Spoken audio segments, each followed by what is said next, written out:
Galaxy Z Fold 8のアクセサリーを考える。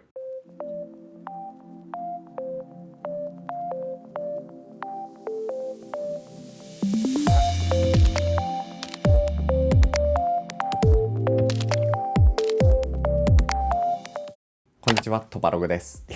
皆さん Galaxy Z Fold 8は予約しましたか？トバログはもちろん予約済みで、あとは到着するのを待つだけです。今回ね、これはサムスンから借りている端末なんですが、あと数日したら返さなきゃいけないっていうところで、早くね、自分のやつが届いてほしいっていう気持ちで動画を撮ってるんですけども、今回は本体のレビューではなくて Galaxy Z Fold 8用に合わせるアクセサリーについてちょっと考えていこうと思います。スマホってそのもの自体も楽しいんですけど、こうやってねアクセサリー類をいろいろと組み合わせて自分なりの使い方を模索していくっていうのがやっぱりね一番楽しいんですよね。それでは早速行ってみましょう。はい、というわけで早速紹介していくんですが、今回の動画一つ断っておくと Galaxy Z Fold 8におすすめのアクセサリー、これがベストっていうわけではありません。本当にまだね発売前の段階で端末もGalaxyサムスンから借りている状態なので、いろいろとね現状手に入るようなもので試行錯誤しながら、これが合うかな、これはどうなんだろうっていうのをね考えながら、トバログ自身が本当に自分で買い物をしながら何がいいのかっていうのを考えていくっていう感じの動画ですね。今回の動画タイアップとか案件っていうわけではないんですけど、これがベストっていうわけでもないし、まだね届いてないものもね一応買ったものとしてちょっとねこんな感じでこんな理由で買いましたっていうのを紹介していく形なので、ちょっとその点だけ了承いただけると嬉しいです。というわけで早速紹介していきます。はい、まずはね裸の状態からスタートしておくんですけど、正直 Z Fold 8に関しては何もつけない方がかっこいい、何もつけない状態が一番美しいし軽いっていうのが大前提です。いいよねこの感じ。この辺はこの前レビュー動画撮ってるんで見てほしいんですけど、これが一番かっこいいんですよ。なんですがマグセーフが備わっていないんですね。一応ワイヤレス充電には対応してるんですが、マグセーフタイプのこういうね磁石型のアクセサリーには対応していないので、ぜひそこは対応していきたいっていうところで、それを起点にケースとかリングとかそういうのをね考えていきますっていうところで、まずはケースなんですけども、よいしょ。ケースに関しては今回購入したのはこのシュペゲンのZ Fold 8用のクリアケースです。マグセーフ、マグセーフっていうのは Apple の、商標みたいなものなので、多分違う言い方をする必要があってマグフィットって書いてあるんですが、いわゆるマグネット系のねアクセサリーを装着できるこのケースとなっています。正直公式ケースもねいろいろ現地でちゃんとチェックしてきたんですけど、消去法でこれが暫定ベストかなっていう印象です。ちょっとね中身すでに開封してあってお見せするんですが、本当に何の変哲もない本当に普通のこのクリアケースなんですよね。クリアで本当に硬いやつで、ここにマグネットが仕込んであるので、マグセーフ系のアイテムとかワイヤレスチャージもしやすいっていうタイプなんですが、これのいいなと思うところはまず価格が安いです。これいくらだっけな、5800円ぐらいなんですよね、金額が。で Galaxy の公式のやつだとこの部分、この背面の部分だけで確か1万3000円ぐらいした気がする。なのでこれがこっち側とあと表側2個ついて、それで5800円っていうところはもう本当にねこれしかないんじゃないかっていう感じです。正直見た目がかっこいいとかそういうわけじゃないんですけど、一旦ケースを買うのであればこれは押さえておいて損はないかなっていうタイプのやつですね。よいしょよいしょ。で実際にくっつけてみるとこんな感じで、こっち側はこんな感じでシールがついているので、シールで粘着で貼り付けるタイプのカバーになっています。で表側をこうやってねペタって粘着とはめ込みでカチッとねくっつけるタイプのケースになってますね。こんな感じで背面だけの保護がいいよっていう人は単純にこの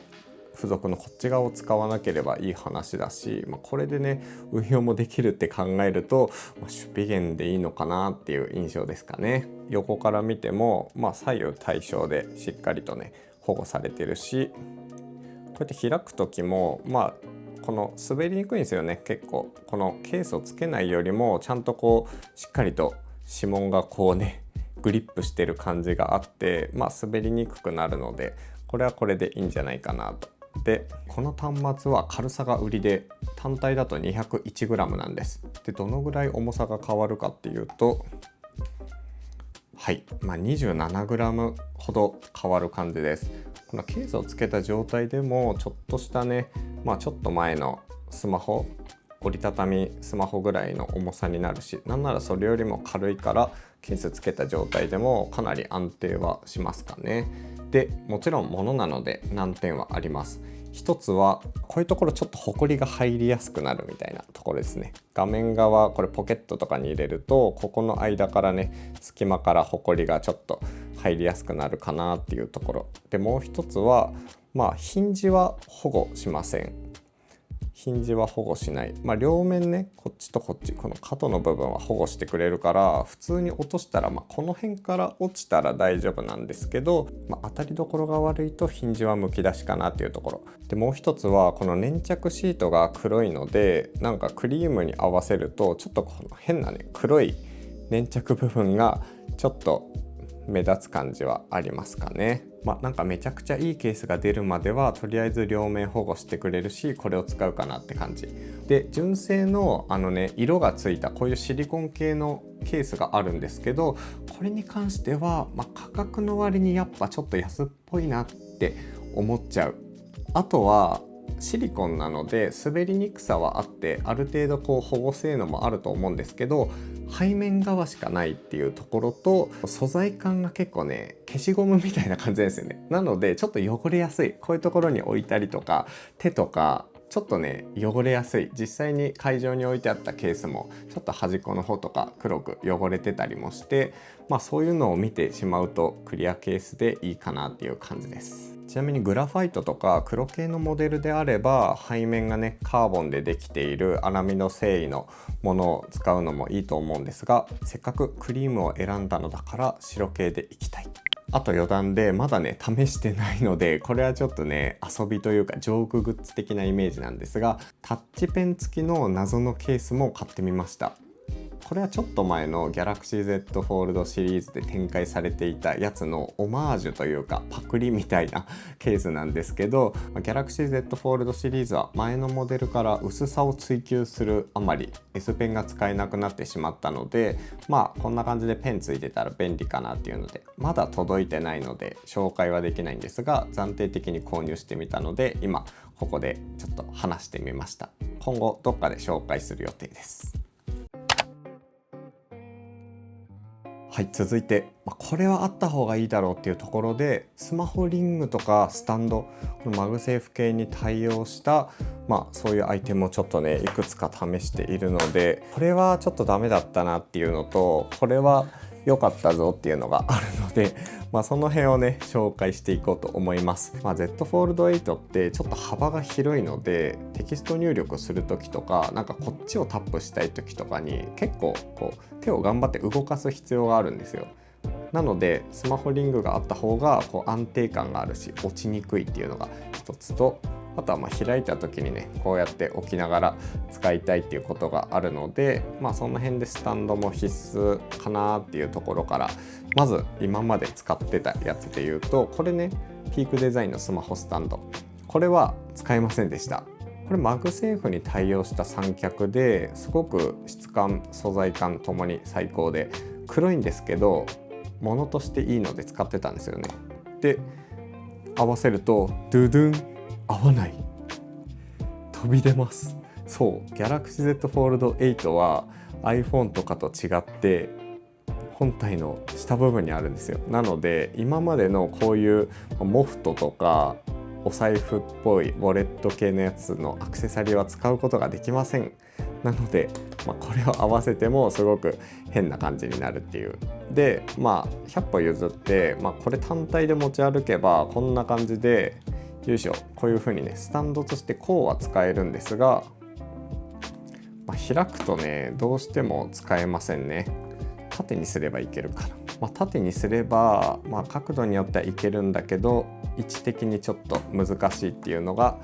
現状あります。で次にスマホスタンドとして考えたのがこういうタイプですね。こうカチッと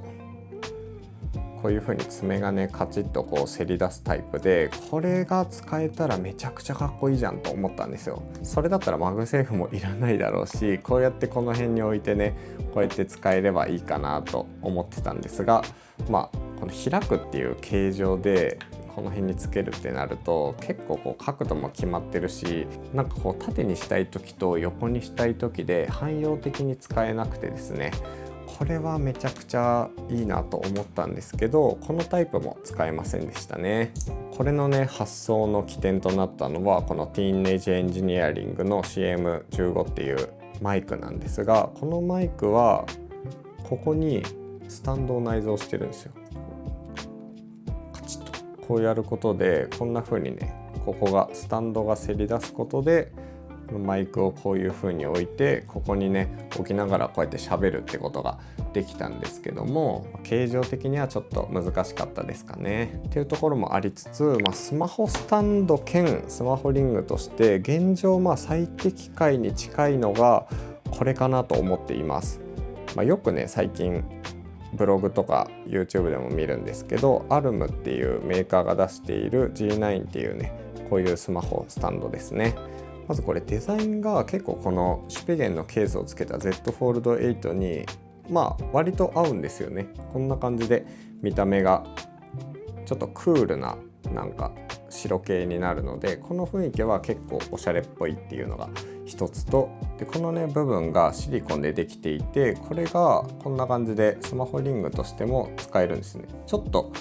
柔らかくて大きいので安定感という意味ではちょっと微妙なところなんですが、このままもう片手で持ちながらこっち側をねこうやって操作するっていうのもしやすいし、開いた状態でも割とこう片手でなんとかなるっていうところがあるので、これが一つで、これもう一つすごくいいのがこのリング部分、これスタンドになるんですよね。よいしょ、こんな感じでパカッと開くとこういうねスタンドになっていて、よいしょ、こうやって立てることができます。で角度もすごく自在に角度がつけられるんですけども、この形だけじゃなくて、よいしょ、こっち側にも開きます。なんとこんな感じで割と縦横無尽にね動かせるんですよね。これによって例えばスマホ開くじゃないですか。ここだけのスタンドだと絶対バカって倒れちゃうんですが、これが折りたたまってこっちに行ってくれることでこの状態で安定します。これすごくないですか？横から見るとこんな感じ、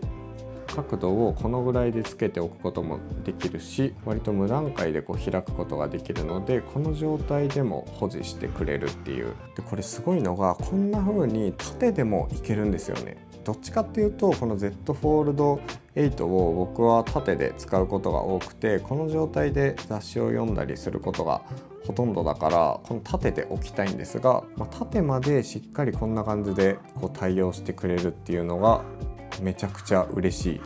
でここも割と角度は自由自在でこのぐらいにしてこうやって見ることもできるし、本当に無段階でこんな感じで置くこともできます。これがねすごくいい感じなんですよね。で使わない時はまたパタッと戻してこうやっておけば割とデザイン的にもしっくりくるという、この辺かな、個人的にはこの辺なんですが、こうやってねつけておくっていう、これがめちゃくちゃいい。で本体の質感もこれアルミでできてるから思いのほかそんなに重くないし、マットな質感でちょっとねデザイン的にも遊びがあるからおしゃれな感じがします。で僕はこんな感じで今つけているんですけども、難点があって、一つは高い。これ6800円しました。スマホリングに6800円払うっていうぐらいのねちちょっと価格でちょっと迷ったんですよね。2日3日迷ってどうしようかなと思ってたんですが、なんか Amazon セールのタイミングと重なって6000円ぐらいで買えたので買っちゃったんですけど、ちょっとそれにしても高いかなっていうところ、2000円ぐらいでなんとか買いたいですよねっていうのが一つと、もう一つは重いです。結構単体でマグセーフ対応してないので、どっちにしろ何かしらのケースをつける必要があって、そのケースをつけてこれをつけるとね、264g ですね。ちょっと重いかな。試しにこの Pixel 9 Pro Fold ケースつけている状態なんですが、よいしょ。これが 301g なので普通のスマホよりは軽いか。とはいえやっぱ元の重さが 201g ってことを考えると、せっかくの軽さのZ Fold 8が重たくなっちゃうかなっていうところが一つ。とはいえ現状はこのスマホリング的なのもついていて、ちゃんとねこうパカッとこの360度自在にこう動いてくれるスタンドっていうのはあんまりおしゃれなもので数がそんなにないので、これが現状はベターかなっていう印象です。はい、続いて、これもね半分失敗ではあるんですけど、見た目的には一番いいっていうところで、こういうタイプのスマホリング、よくね見かけるようなこういうタイプも買っていて、これは半分ぐらいいい。ポチッとマグセーフでくっつけると、よいしょ、見た目的には正直さっきのアルムよりもなんかフィット感があります。しかも薄くて軽いんですよね。なので個人的には結構こういうタイプのやつ合わせるのもいいかなと思っていて、こういう風にね持つことはないんですけど、でもしっかりこのフィット感がある、デザイン的にもちょっとなんか可愛い。あとはスマホリングとしてはこの金属製のやつの方がやっぱ良くてですね、こうやって開くとこれが回転するこういうタイプのものなんですが、ここがやっぱ金属であることで遊びがほとんどないので、かなり固定感がめっちゃあります。こうやってがっつり固定できるので、こうやってね開いた状態でも本当にペラペラする感じがなくて、かなり安定感はありますね。スマホリングとしての安定感はこのタイプが一番いいです。今回これを購入していて、これがね2500円ぐらいだったかなっていうところなんですけど、見た目的には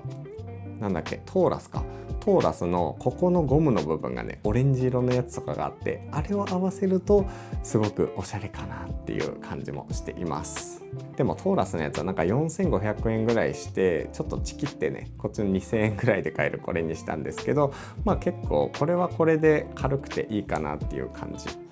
っと重さをね測ってみると、274g。 あれアルムと変わらん？アルムがどんぐらいだっけ、これがどんぐらいだっけ、270。あれこっちの方が軽いんだけど、嘘。こっちの方が重いんだ。ちょっと失礼しました。なんか体感はこっちの方が重い感じしたんですけど、こっちの方が重いわ。おそらくここの安定感の違いかなと思うんですけど、あとはこうやって並べると分かるんですが、厚さが薄いんですね。こっち側は二重構造であることによってちょっと分厚めなんですが、こっちは薄いっていう、そこの違いか。これもねすごくいいんですけど、難点としてはこのスタンドのこの部分がほぼ機能しないですね。一応こうやって閉じた時にこんな感じでスタンドっぽくすることはできるんですけど、こういう感じとかね、Z Fold 8って単体でもこうやってそれなりにスタンドっぽくして使うことができるので、どっちかっていうとやっぱ開いた時のスタンドとして使いたいんですが、やっぱ小さすぎてスタンドとしてはちょっと機能しないんですよね。こんな感じでちょっと難しいか。やっぱ難しいです。でこんな感じになって、どう頑張ってもやっぱこれはね機能しなかったので、スマホリングとしてはすごく使い勝手はいいんですけど、使い勝手的にはこのアルムが今のところベターかなと思います。ちなみにこのアルムに関してはカラーがねゴーストっていうなんか透明なタイプも最近出ていて、それを合わせてもすごく可愛い感じになると思うから、ぜひチェックしてみてください。はい、そして続いてはごめんなさい、まだ届いていないので詳しくは紹介できないんですが、画面保護フィルムも2種類ぐらい買っています。今回購入したのがこちらですね。まず一つがガラスフィルム。タッチ操作とか滑らかな指触りを追求するガラスフィルムと、あともう一つが、これはプラスチックの保護フィルムなんですが、反射を究極に抑えてくれる、ナノテクスチャーグラス的な雰囲気にさせてくれる、こういうタイプのフィルムを選びました。まずガラスフィルムなんですが、ガラスフィルムもこのケースと同じくシュピゲンのものを今回購入しています。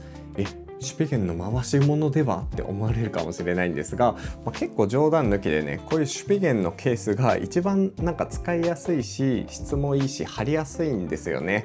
これまでいろんなガラスケースをいろんな機種でこんな感じで使ってきているわけなんですけども、貼りやすさと質感でいうとやっぱシュピゲンが一番好きだなって思うことがあって、よく買っているので、Galaxy Z Fold 8のガラスフィルムもシュピゲンのものを選んでいます。ちなみにこの Pixel 9 Pro Fold に貼っているこのガラスもシュピゲンのものですね。気泡とか入りにくいし、ラウンドもしっかりカットされているので、貼りやすいですっていうのが一つと、あとこれケースをシュピゲンのもので選んだじゃないですか。でガラスフィルムってやっぱ時々このね、端っこの方とかが干渉して、この表側のこのフレーム部分がね当たってガラスが浮いちゃうっていうことがあるんですよね。なので、シュピゲン同士で合わせた方がそのリスク、ゼロではないんですけど、ちょっと排除できるかなと思っていて、そういう視点でもシュピゲンのものかなっていうところ。あともう一つ、今回ねシュピゲンはこのギャラクシー系の公式のアクセサリーアンバサダーみたいなアクセサリーサポーターなんですよね。なのでこちらも事前におそらくしっかり公式同士で話し合いをして作られたものだと思うし、ガラスフィルムもおそらくそうだと思うので、その辺がしっかりしているかなというところで、今回ガラスフィルムはシュピゲンのものを選んでいます。おそらく角度は一番高いんですけども、まだ手元には届いていないので、すみません、何とも言えないっていうところですね。おすすめとかはできないんですが、トバログはそういう理由からこのガラスフィルムを買ったよっていう感じです。でもう一つがこれ PDA 工房の純国クリアっていうめちゃくちゃ反射を防止してくれる保護フィルムを買っています。前にねサーフェスプロ用にこんな感じで紹介したんですが、貼るのはちょっと難しいし、ここのねザラザラ感、ギラギラ感でこんなにクリアに画面が見えるってことはなくなっちゃうんですけど、実際このフォールド8使ってみると、こっち側で何かを見るっていうよりはこっち側で何かコンテンツを楽しむ、そしてこっちではね連絡を返したりとか、ちょっとした届いたメールを見るみたいな感じなので、サラサラな方が使い勝手がいいかなと思っていて、ちょっとこっちはね光沢じゃないですか。どっちにしろ光沢感あってツルツルでこんな感じの素材だと思うんですが、こっちはサラサラで指触りのいいこういうフィルムにしてみようかなと思って、この純国クリアに関しては本当に MacBook のナノテクスチャーグラスみたいな感じの質感に近いようなイメージになるので、こうやってね見ながら、ある程度反射抑えられてるとは思うんですが、こんな感じでちょっと反射気になるなみたいな時とかにいいのかなと思って、どちらがいいかはちょっと人それぞれなんですが、今回そういうわけで2つ購入しています。というところで、僕がね動画でこのアクセサリーについて話したかったところはここまでなんですけど、いろいろ他に組み合わせてみても面白いアクセサリーもあるから、その辺もちょっと軽く紹介しておきます。そして続いては、モバイルバッテリーですかね。トバログいろんなところで紹介してるんですが、この Xiaomi のモバイルバッテリーが割と使い勝手が良くて、薄いし軽いのにこれで 5000mAh っていうところで、Z Fold 8 6-70% ぐらいは充電できるかなっていう感じなので、一応紹介しておくと、マグセーフ対応してるんですね。カチッと、うわ飛び出ちゃう、飛び出るって感じなんですが、しっかりと充電はできています。よいしょ。はい、こんな感じでしっかりと充電はしてくれる感じなので、一応ねこうやってずっとつけっぱなしで置くってことは難しいんですが、ある程度マグセーフでしっかりとこうね、よいしょ、こんな感じで単体でポーチに入れといて、使う時はこうやって入れて、こうやって放置しておくみたいなことはできるかなっていう感じ。せっかくね端末が薄くて軽いので、モバイルバッテリーも小さめのやつを選ぶのが基地かなと思います。で続いてはキーボードですね。これもなんかね別に紹介する予定はなかったんですけど、前回このレビューの動画で DEX モード紹介した時にこのキーボードについての質問もかなりあったので一応紹介しておきます。これはねチョソボックスっていう会社が出しているジオニックス48 Rev2 っていうワイヤレスキーボードです。何がいいのかっていうと、フォルムファクターめっちゃちっちゃくないですか？普通の皆さんが持ってる一般的なキーボードってこのぐらいのサイズ感があると思うんですけど、それと比べてもこのサイズ感で収まっているから、がっつり作業するっていうよりかはモバイル用途でよく使ってるんですが、この見た目の可愛らしさとこのロープロファイルの打鍵感の良さからこれを使っていて、でなぜ僕がこのスタンド、開いた状態のスタンドにこだわりたかったかっていうと、これを外出先でちょっとした作業の時に使いたいからなんですよね。これがこんな感じでガシッとね開いてくれると、例えばこんな感じでちょっとしたね動画の構成案だったりメールの返信とかがこれで行えるんですよね。このサイズ感、この雰囲気で。なんと Galaxy Z Fold 8とほぼほぼ幅が同じっていう、ちっちゃいカバンの中にこれで収まってくれるっていうので、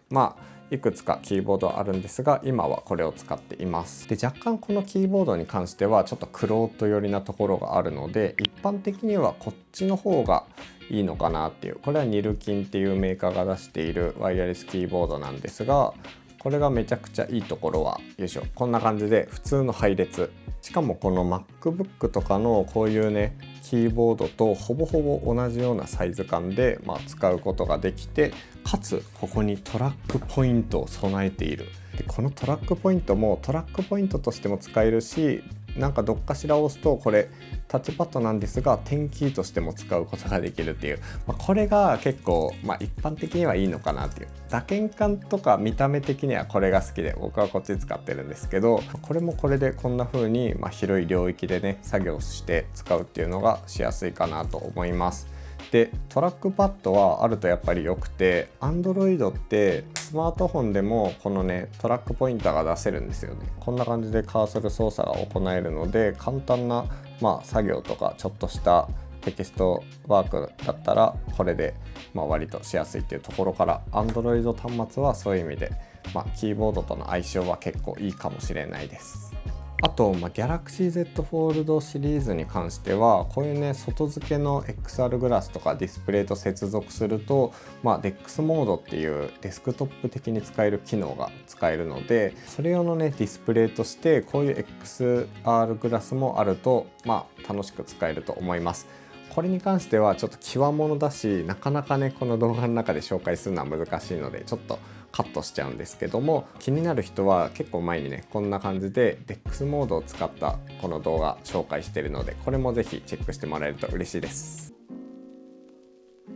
そんな感じでちょっと暫定的な Z Fold 8用のアクセサリーを考える動画を撮ってみました。これからいくつか、そのガラスフィルムとか、ケースとかね届くので、その辺もねいろいろ試しながら今後最適なものを考えてなんかおすすめとしてまとめていきたいなと思っています。ぜひこの動画を見ている人でこれ良かったよっていうのがあればコメントで教えてもらえると嬉しいです。というわけで今回の動画はこれで終わりにしようと思います。気に入っていただいた方はぜひチャンネル登録お願いします。というわけで次の動画でお会いしましょう。とばろぐでした。